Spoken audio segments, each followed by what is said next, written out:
Hi, I'm Heidi from Garden Crossings, and today I am at the Trial Gardens at Walters Gardens, and this garden here just kind of stopped me and I wanted to talk about it a little bit. So the reason why I want to talk about this is because there is so much interest going on in this garden simply due to foliage. I think that sometimes we think it's important that flower is where our color is coming through, but with this here, there's just so much great color coming in the form of foliage. So let's take a look at some of these plants and see what they are that's bringing the pop of color to this garden. I do talk a lot about adding that yellow and chartreuse green to the garden, and in here there's a lot of that going on, and I think you'll be able to see why I say it's important, because even before things are flowering, there's a lot of just that dark green going on. Adding that bright color really makes certain areas in the garden pop. So let's take a look at some of these plants a little closer. Starting off, we have a beautiful heuchera. It's called Lava Lamp. It's bringing in shades of red and mahogany, and you can see how that really breaks up some of those dark greens.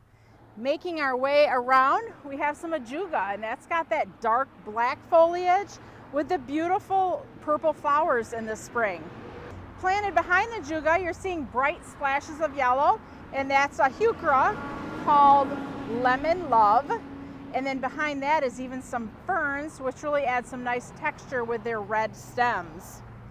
Continuing our way around this garden, you'll see this massive blob, because some of you are going, oh my goodness, and others of you are going, this is great. But this is Lismachia, Creeping Jenny.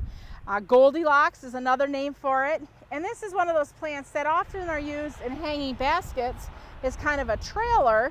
Sometimes they'll hit your ground and then you'll see them come back the next year. In this situation, you'll see where it definitely hit the ground and went running, and it's just this massive color here of the chartreuse green. Right plant, right location.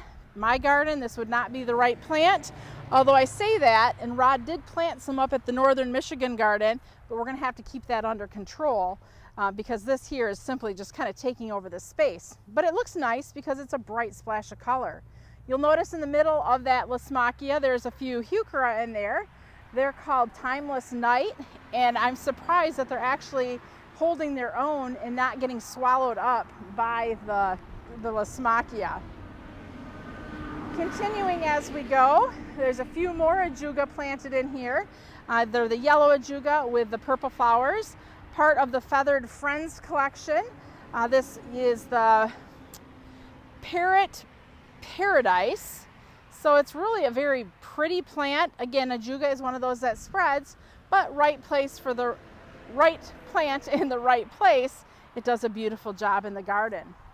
Back behind the ajuga, you'll see some more pops of chartreuse, and those are the heuchera apple twist. Nice ruffled edges on the leaves there. But again, look how they just really pop out in this garden. So some of these things are named and some of them are not. Some of them I just know and others I don't. So of course the ones that I don't know, you're probably going to ask me on. Like this beautiful silvery foliage plant. I am not sure what that is. It might be Mucdinia, but I'm not entirely sure. But again, great silvery foliage, and is looking nice in the garden. Out back there by the tree stump, they have some heuchera Twist of Lime. That's another great heuchera that has really, really ruffled edges, nice mounding habit, and I believe once that one starts flowering, it's going to have really pretty pink flowers on it.